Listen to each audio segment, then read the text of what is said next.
Hello and welcome.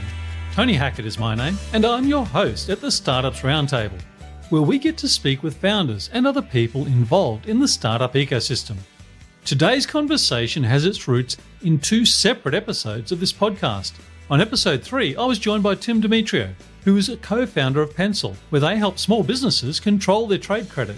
At the end of the recording, Tim and I discussed having a founder from another startup as a guest in a future episode to generate conversation from the perspective of different startups. On episode 7, I was joined by Dan Pantello, the founder of Marpipe, where they use the power of data to improve the performance of ad creative for their customers. Once you start listening, it doesn't take long to recognize the value of being able to eavesdrop a conversation between founders in different markets trying to solve similar problems. So let's get underway, and first up, we will hear from Dan Pantello. My name's Dan. I'm the founder and CEO of Marpipe.com. So we are the first multivariate testing platform for advertising creative. What that means in really simple terms is we allow any brands who are spending any amount of money advertising online discover really quickly what visual creative is going to work the best for them. We live in a world today where your advertising performance is most impacted by what your creative looks like. And when it comes to the creative process today, everyone's kind of just guessing and checking. And we allow you to actually take a totally data-driven approach to understanding what your best ads will look like in the best case scenario. We built our platform. We rolled out the private beta in Q3 to an incredible response. Right now, for better or for worse, COVID has had some actually really positive impacts on technology and SaaS providers in our space. We had a little bit over 80% month over month revenue growth in Q3. And coming into Q4, it looks like that trend is staying strong, if not escalating. And so right now, what we're working on is building out more features to be responsive to our customers and users on the platform, more integrations with different ad networks. And right now, actually hiring is a big challenge. Right now, we're actually looking to grow out our sales and customer success team. Because up until this point, we've been primarily founder-led sales. At this point, I can only convert so many deals in a day.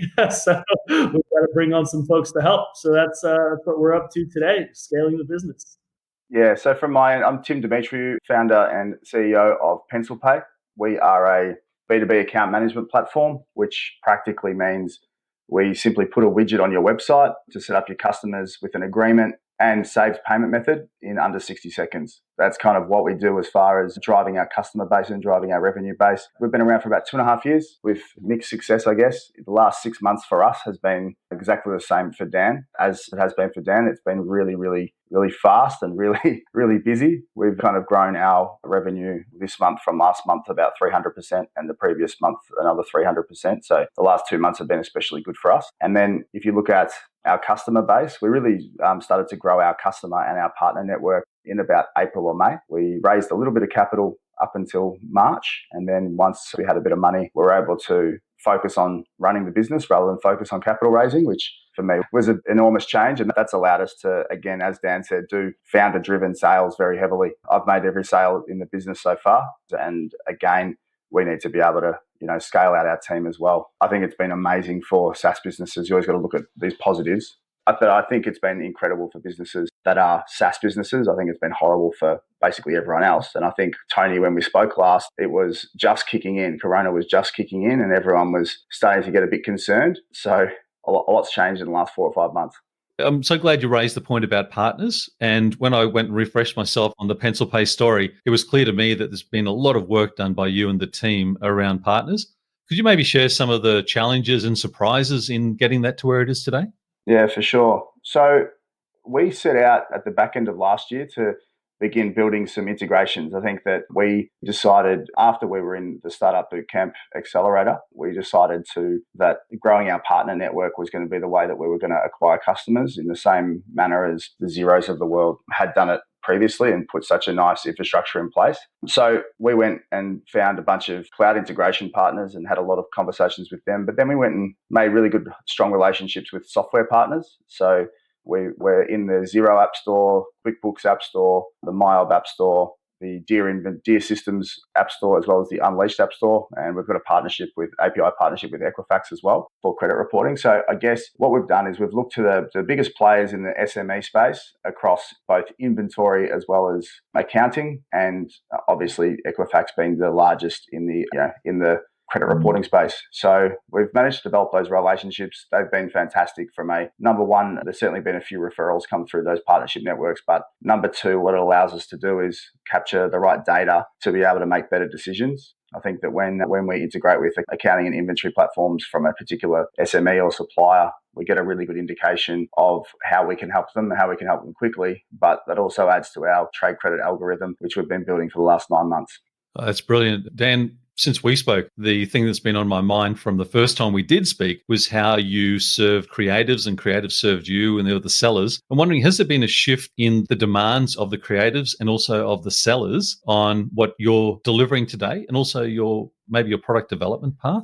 Yes. So two big things I like immediately come to mind. When it comes to how people are making creative today, it's so much more decentralized as a process, which is good for us, collaboration between marketers and creatives. Marketers can just find really good performing ads because they can quickly create and launch hundreds of them in minutes with our platform. But creatives can understand what makes those ads work. Like, hey, we should always use green as a background color, no matter what it's combined with. It's always increasing our performance. Or maybe product number 3 is actually always bringing down our performance whenever it makes an appearance in one of our ads. We should exclude that going forward. Now, this is creating an interesting use case. Right now is a really interesting time for new product development. So a lot of direct-to-consumer e-commerce businesses are actually experimenting with developing and shipping and bringing to market new products because of how everyone is buying everything online today.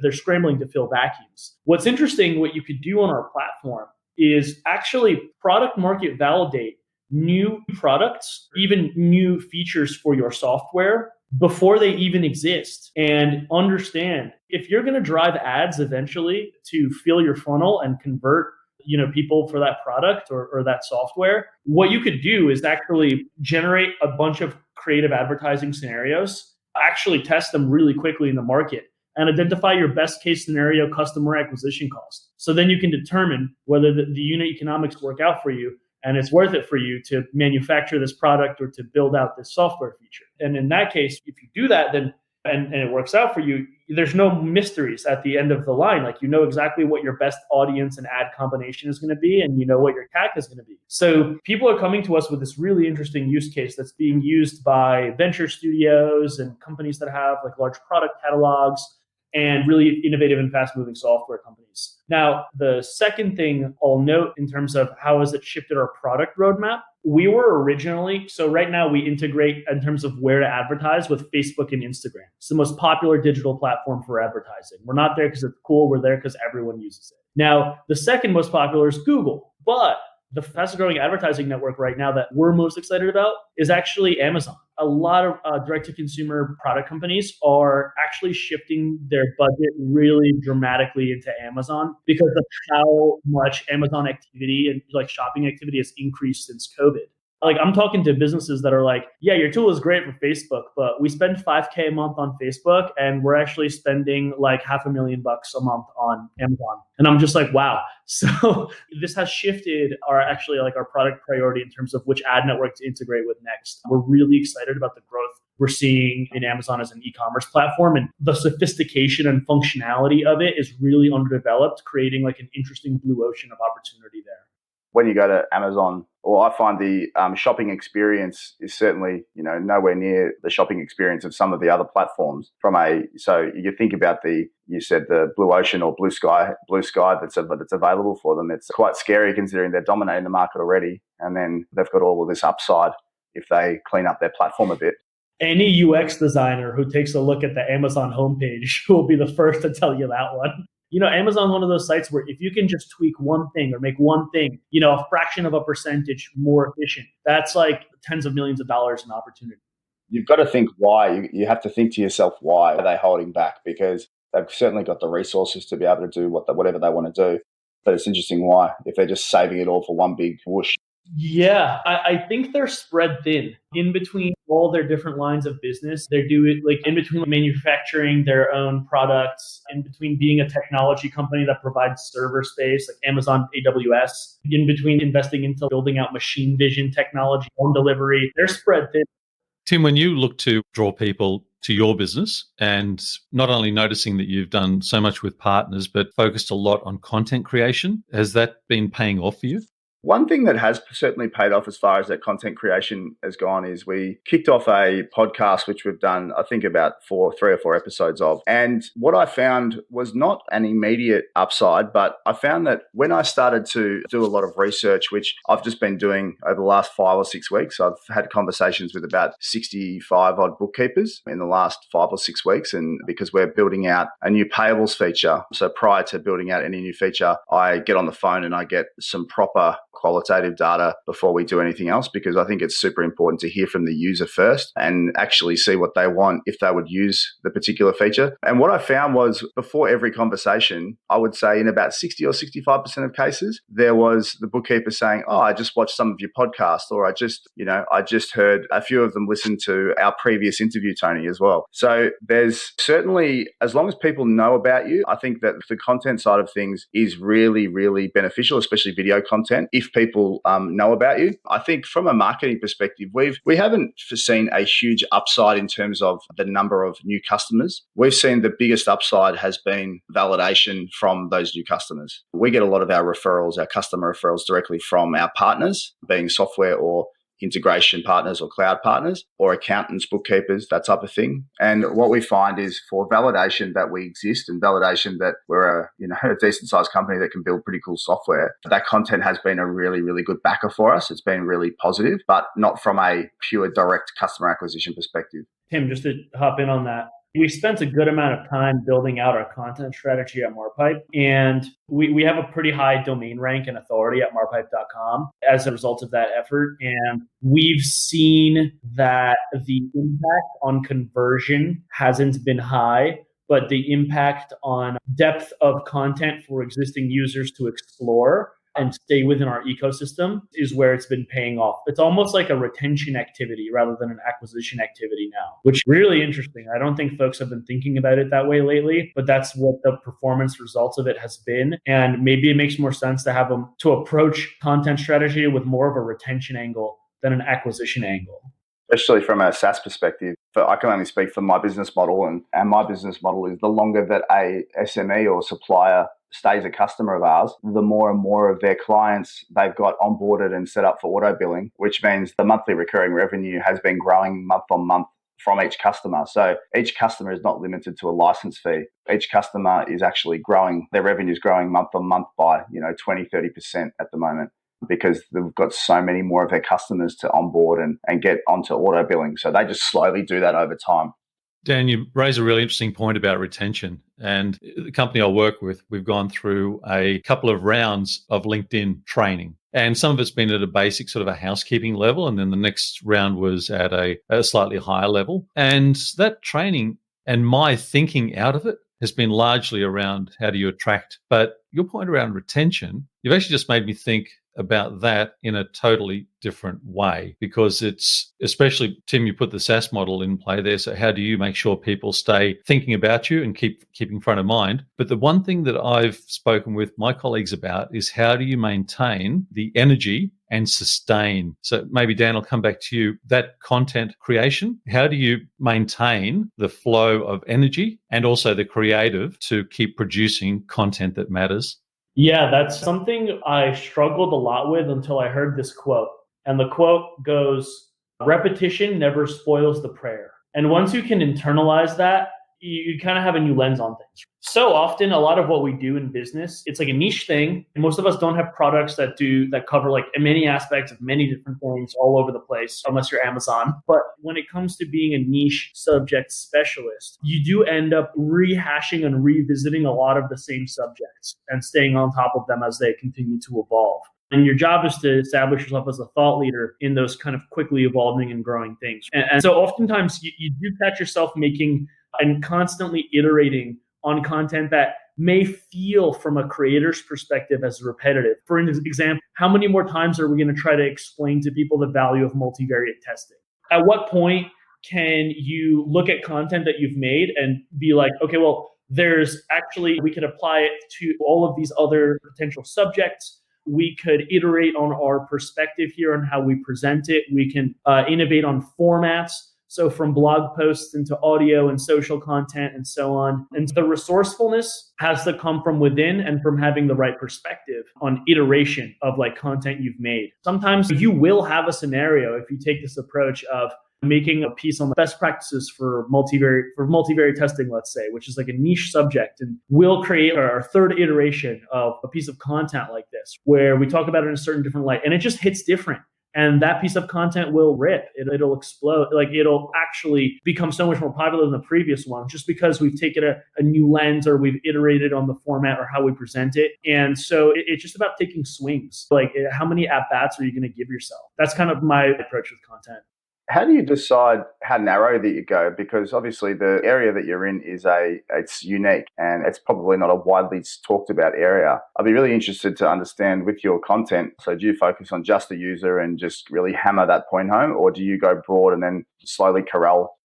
We do a high volume of experimentation and we do both and see what works. Like what works for us as a company in a niche but fast growing space is different than what will work for any other company.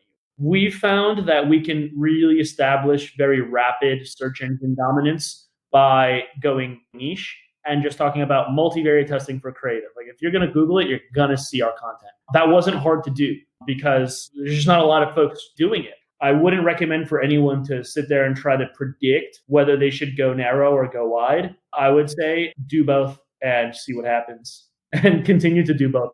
One thing I'll pepper in is just because you tried something and it doesn't work doesn't mean the thing doesn't work for you. A lot of people will be like, I tried to do content like this. It just didn't hit. That doesn't mean that content format doesn't work. That just means you didn't do it the right way. And what could be improved? What could be done better? Don't give up on continuing to iterate in areas that haven't previously been successful for you. Because if you increase the volume of experimentation that you do and things that you put out there, you will hit eventually if you learn from why things don't work. Yeah, that's why the platform's so important that you're actually advertising on. I think that a lot of the problems is people put the wrong content on the wrong platform, which we see all the time and every day, and it doesn't go anywhere. But if it was on the right platform with the right audience, it would fly. But we see that error so much. And I've made that error how many times, How have you found running the business and then sitting front and center with that content creation, with the recordings that you're doing right now, that question about how do you sustain? How do you do your time slicing? Oh, mate, you know what it's like. I mean, there's no time for anything, really. There's a lot of time for everything and no time for anything. It's interesting. I try and do everything at once, and I think you kind of have to say that you're going to focus on one thing and one thing only if you're a business owner is pretty difficult. So in terms of our product, though, and the way that we sell, we've got one singular focus, and that's super important. But I think from a running the business perspective, I still have to get out there and do research. So I still have to get out there and this week I've got 42 appointments or something this week on Zoom. And probably 20 of those are with bookkeepers, accountants, and cloud integrators, and just something that everyone goes through. Everyone's got I don't know anyone who's got any time. Even people that are unemployed tend to say they're so busy and they haven't got any time. So I think everyone lives in their own reality around time. So I like to focus on my reality, which is you just got to do it.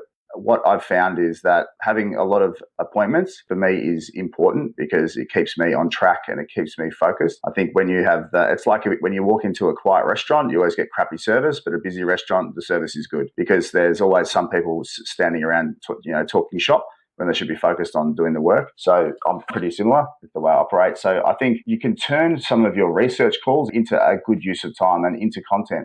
The podcasts I've been doing are not just podcasts. They're not just for the benefit of me or the guest or a viewer. They're for research as well. I get people on there. So, for example, in the second episode of our podcast, I got the two guys from a business called Saucy, which is a product sourcing business, which gets products sourced and created throughout Asia and the subcontinent, and looks after everything from where to go for customers. That business for us will be a fantastic referral business moving forward. And for us to be able to learn about all the different challenges that a product owner faces is super important for us because a lot of our customers are product owners.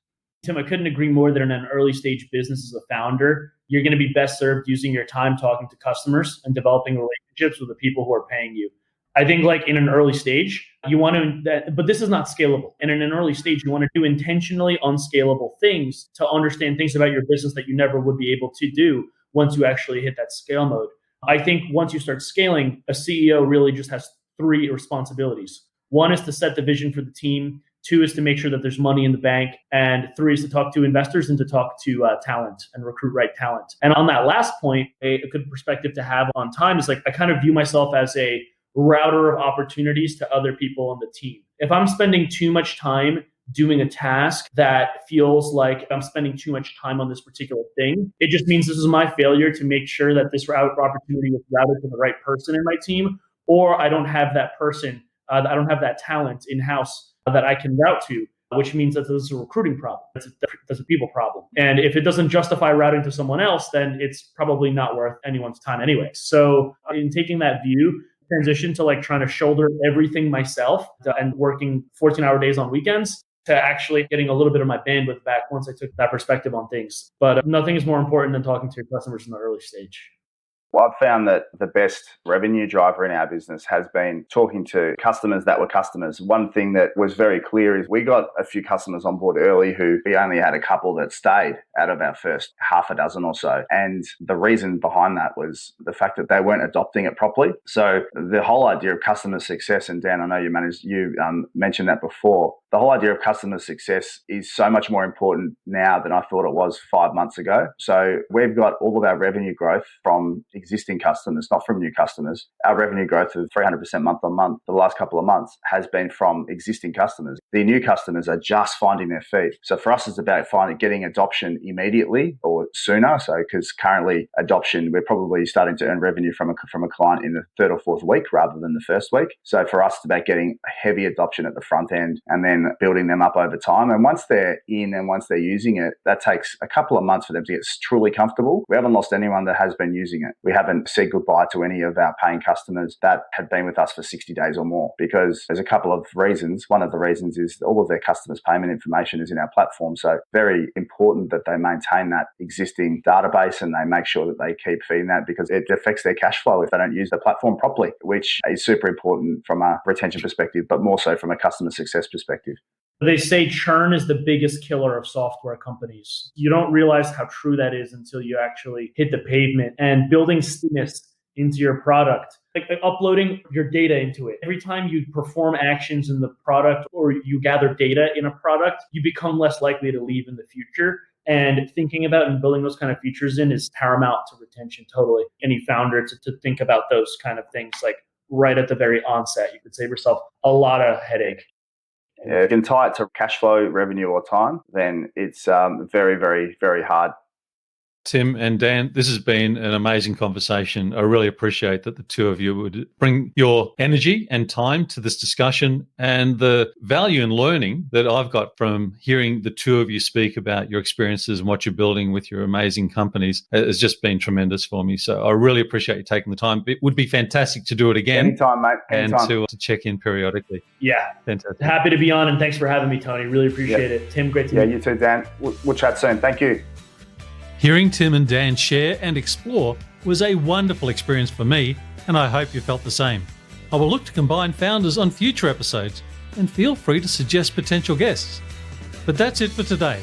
Feedback is always appreciated. Thanks for listening, and bye for now.